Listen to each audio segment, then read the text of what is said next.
I wrote this book, I started to write this book in 2007. And I wrote it for my best friend, who was an interior designer. She makes the living room with the curtains and the sheets for the bed. She has no interest in economics. And I told her in 2007, I am selling everything, my house, my shares, and we're going to have a huge financial crisis. So I'm selling everything. And she didn't sell anything. And she lost a lot of money. And I asked her afterwards, why? You know what I do. I advise presidents of the United States. I make my living looking at the financial markets. And so you trust me. Why didn't you sell?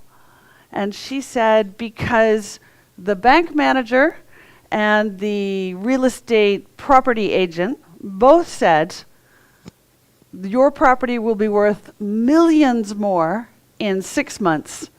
Don't worry, everything is fine. And I said to her, when everybody thinks that the price of a property can rise by millions in 6 months, it's a signal that something is wrong. And I decided to write a book for all my friends, not for the professional market, but for my friends and my family, so that they would not be hurt by the world economy again. So that's the origin of my book. It was a very personal thing. And it's not that I am able to predict the future. I don't believe anyone can predict the future. But in this period of my life, I said, we're going to have a big financial crisis in 2007, 2008. I said, we're going to have a big slowdown in China, which I think now we've had. I said, I think Brexit is going to happen. I think Trump is going to be elected.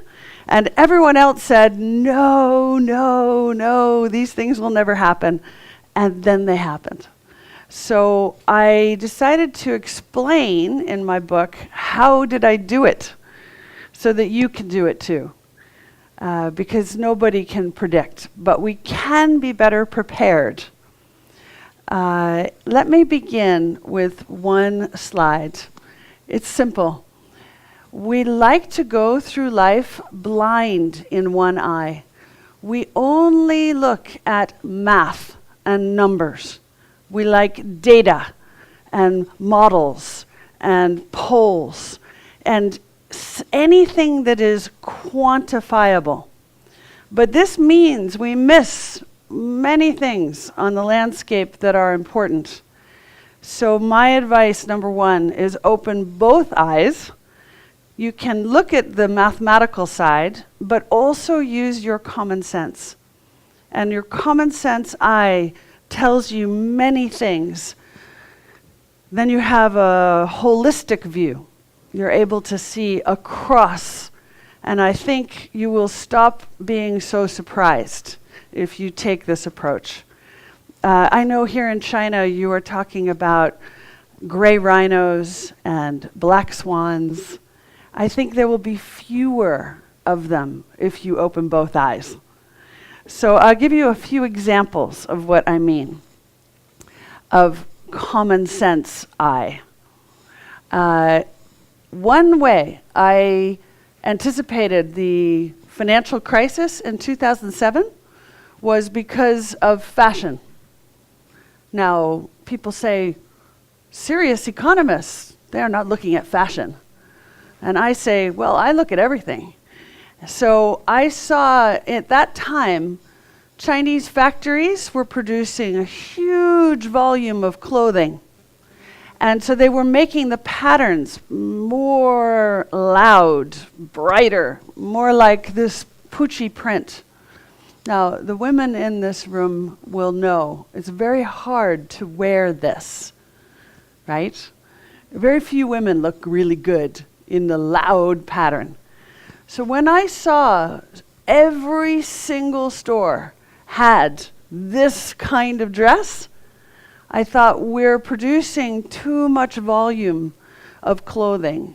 And so the designers are having to make more and more loud, elaborate designs. And this is a signal that the financial crisis is coming. Today, I see new fashion signals. This is the most popular item in London. Totally transparent jeans. Completely see-through. Yeah? Super popular right now. And interesting, this last week, there was a Danish fashion designer who held a catwalk fashion event where the models wore no clothes, no fashion at all, only naked models. Now this is interesting. Why would you have a fashion event with no clothes?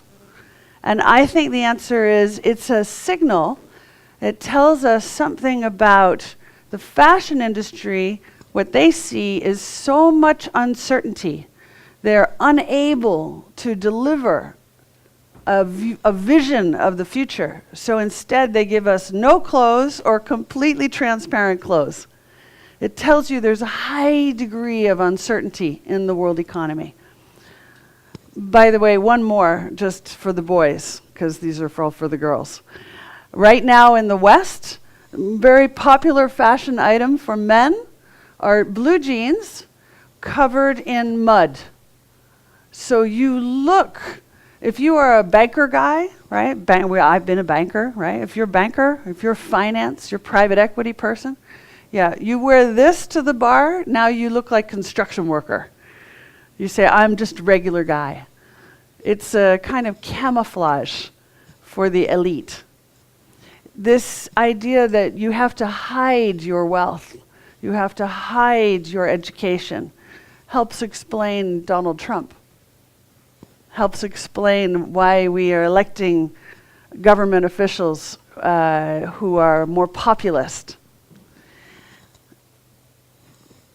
And then I'm going to explain to you why we're hitting all-time record high in the stock markets and in property prices worldwide, and why I think it's going to go much higher. So everybody says to me, when will the stock market crash? The American, the British, the Chinese, any stock market.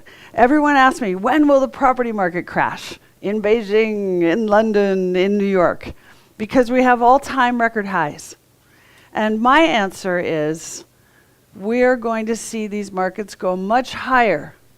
Because after the financial crisis, governments everywhere pushed 18 trillion US dollars into the world economy. Record amount of money. And record low interest rates. Now the whole purpose of this is to create inflation. And we have inflation, I think, more than the official data tells us. We can see it in the record high prices. And I think whatever used to be the record high price for, say, property in Beijing or for property in New York or for stock markets, the new price is 18 trillion more. Now, some of the 18 trillion will go into other things, but we know for sure central banks are not going to take it back. They may raise interest rates once or twice, but it's like you take the whole South China Sea and you take one cup out, maybe 2 cups.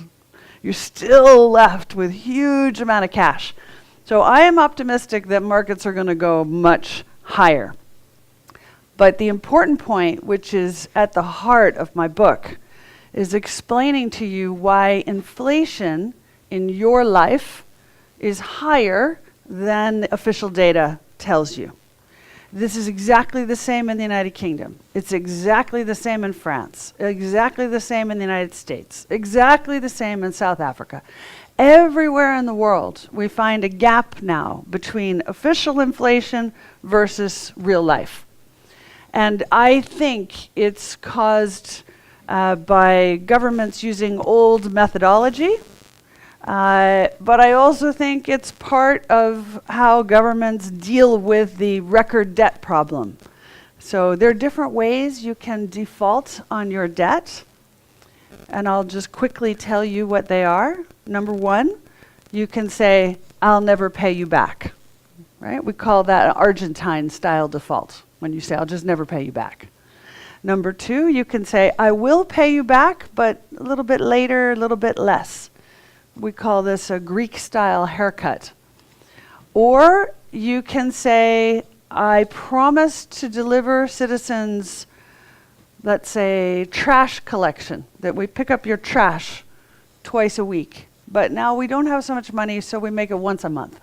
And now you have to pay. These are all defaults. But the most popular method governments like is inflation. And so, given we have so much debt worldwide, I think everywhere governments like to see inflation go up a little bit. So we should expect this. This should not be a surprise. I know everyone talks about the wall, and Donald Trump is going to build this wall. And so they say, okay, there's no economy to invest in between Texas and Mexico, right? Most people say it's just a complete dead end, write-off, unimportant. They don't want to invest there. I say the opposite. The most dynamic place in the world today is the Texas-Mexico border. Texas is the fastest growing part of the industrialized economy. It is biggest creator of jobs. It is the location of the new Silicon Valley, which is Austin, Texas, which will be bigger than Silicon Valley. It has oil and gas, it has agribusiness, it has property. Texas is on fire. So if the most productive industrial economy in the world is Texas, and the most high-performing, productive emerging market is Mexico, then China needs to pay attention to that location. And that's why I think China is investing in the One Belt, One Road in Mexico. Now, I have not seen a map of One Belt, One Road that includes everything. So far, I have not seen this map. So I'll just quickly show you, that's the usual map, and you are familiar already with the Belt and Road Initiative. It is a huge infrastructure build out, and I believe it's going to make China much more powerful. It is how you will create GDP outside the country. You will create special economic zones outside the country. You will create markets for your exports. You will build global brands from the Belt and Road Initiative. It will also give China much greater diplomatic influence, and some argue it will also increase China's military and strategic influence in the world. I added another map, which they just announced, so it's no longer One Belt, One Road. It is One Belt, One Road, One Circle. The one circle is the northern passage through the Arctic. You can now go from Dalian in eastern China to Rotterdam in the Netherlands in 26 days through the Arctic. And on the south side, it's the Suez Canal. And you know China is widening the Suez Canal. So I just put that to broaden your understanding of what is the One Belt, One Road. It's bigger than you think. And last, it also includes Latin America. So China intends to build a canal in Nicaragua that will be very beneficial for Mexico. and again, help China secure assets from Latin America, including food and energy.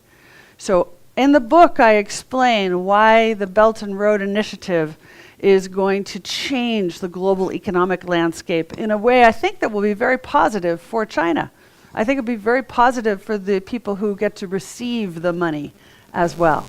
So I will just gently say, I think there's a good possibility we end up getting a deal between Donald Trump and Xi Jinping, and it will include some kind of agreement about North Korea, some kind of agreement about the South China Sea, and an agreement that the Belt and Road Initiative will come to the United States, and that China will help upgrade America's airports, ports, roads, and railways.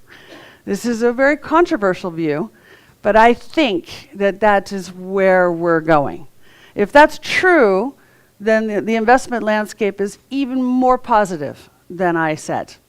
And then I'm going to finish with a small comment on blockchain and innovation. So in the book, I explained what has happened over the last 15 years, and I give a vision of where we're going in the future.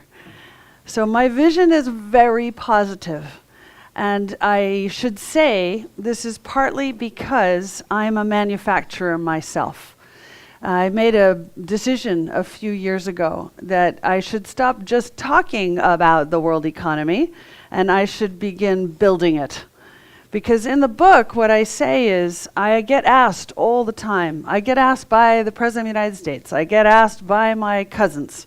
They all say, what is going to happen to the world economy?